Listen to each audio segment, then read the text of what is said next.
दोस्तों, अगर आप इस समय पर सब्जियों की खेती करने की सोच रहे हैं तो भाई आज का ये वीडियो आपके लिए बहुत ही स्पेशल होने वाला है, क्योंकि आज के इस वीडियो में हम बात करेंगे दिसंबर माह में लगाई जाने वाली 3 ऐसी सब्जियों की खेती के बारे में जिनको अगर आप इस समय पर लगाते हैं तो आने वाले दिनों में इन सब्जियों से आपको बहुत ही शानदार मुनाफा मिल सकता है।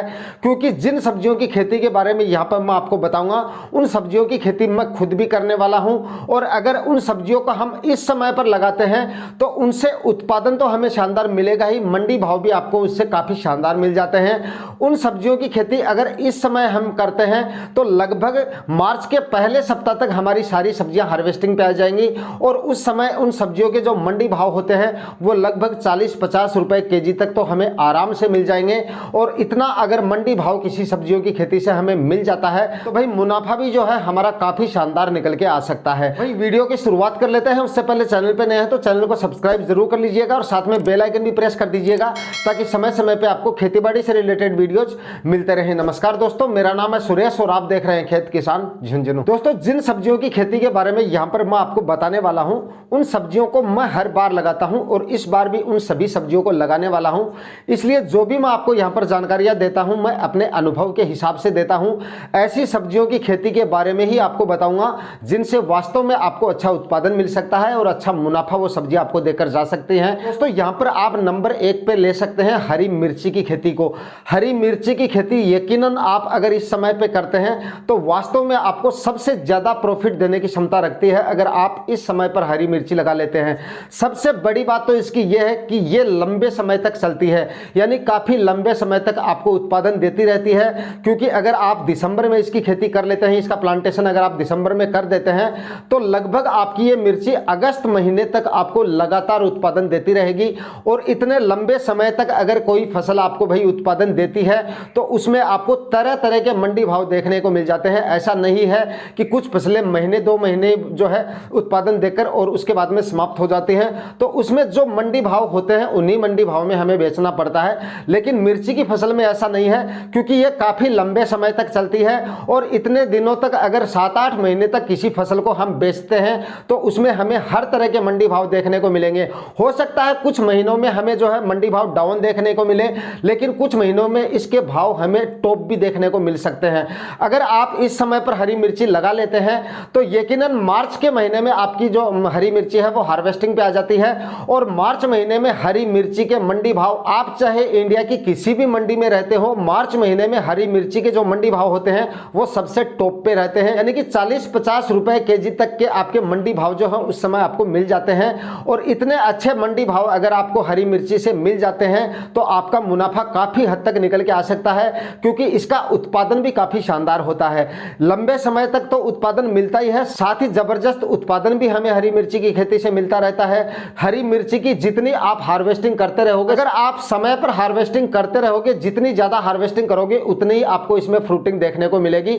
ऐसा नहीं है कि अगर आप हार्वेस्टिंग करना बंद कर देते हैं अगर हरी मिर्ची की खेती में, कुछ समय के लिए हो सकता है मंडी भाव डाउन आ जाते हैं तो कुछ किसान भाई क्या करते हैं, हार्वेस्टिंग बंद कर देते हैं, सोचते हैं जब मंडी भाव होंगे तब ही जो है इसकी हार्वेस्टिंग करेंगे। तो भाई आपको हरी मिर्ची में ऐसा बिल्कुल भी नहीं करना चाहिए।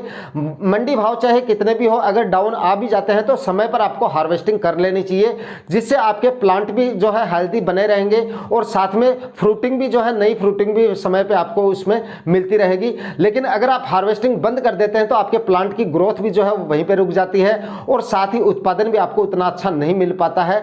हो सकता है एक उत्पादन आपको जिसकी हार्वेस्टिंग आप रोक के रखते हैं उसका अच्छा मिल जाए, लेकिन उसके बाद में जो आपकी फसल होती है वो वीक हो जाती है।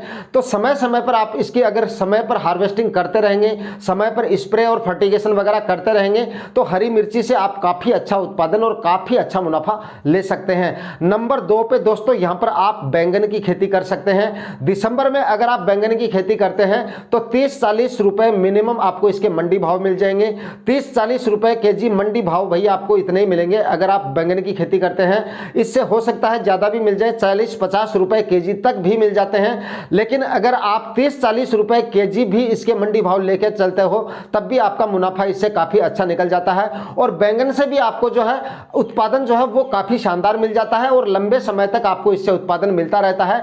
हालांकि मिर्ची जितना लंबा तो आपको इसका उत्पादन नहीं मिलता है, लेकिन फिर भी 3-4 महीने तक लगातार आपको बैंगन से भी उत्पादन मिलता रहता है और मंडी भाव भी इसके आपको ठीक ठाक मिल जाते हैं। मंडियों में डिमांड भी इसकी काफ़ी अच्छी है। हमारे एरिया में देसी बैंगन जो होता है उसकी डिमांड ज़्यादा होती है। बाकी आप अपनी मंडियों में पता कीजिए कि कौन सी वैरायटी की जो है डिमांड ज़्यादा होती है, उसी का आप जो है सिलेक्शन करके और इसकी खेती कर सकते हैं। अगर आपने बैंगन और हरी मिर्ची की नर्सरी डाल रखी है तो भाई बिल्कुल सही समय है, आप इसका प्लांटेशन जो है अभी कर सकते हैं। और अगर आपने नर्सरी नहीं डाल रखी है तो आप जो है नर्सरी खरीद भी सकते हैं। हर जगह पे इनकी जो नर्सरी है वो उपलब्ध हो जाती है, तो खरीद कर भी आप इनकी नर्सरी का ट्रांसप्लांट कर सकते हैं और इनसे काफ़ी अच्छा मुनाफा ले सकते हैं। दोस्तों अगले नंबर पे है टमाटर की खेती। इस समय दिसंबर में आप टमाटर की खेती करते हैं तो आने वाले दिनों में टमाटर के भी मंडी भाव आपको काफ़ी अच्छे मिल जाते हैं। हालांकि जितने मंडी भाव नवंबर और दिसंबर माह में इसके ज़्यादा मिलते हैं, हालांकि क्योंकि उस समय देसी टमाटर जो होता है वो मार्केट में ज़्यादा होता है और उसकी डिमांड भी जो है वो ठीक ठाक बनी रहती है। और उस समय सबसे ज़्यादा जो मंडी भाव होते हैं टमाटर के वो इसी समय होते हैं, यानी कि इस समय यानी नवंबर दिसंबर में इसके मंडी भाव जो है वो सबसे ज़्यादा होते हैं। दोस्तों अगर आप दिसंबर माह में टमाटर का ट्रांसप्लांट कर देते हैं तो लगभग मार्च महीने में आपका जो टमाटर है वो हार्वेस्टिंग पे आ जाता है। और मार्च महीने में टमाटर के जो मंडी भाव होते हैं वो लगभग आपको 20 से 30 रुपए केजी तक आराम से मिल जाता है।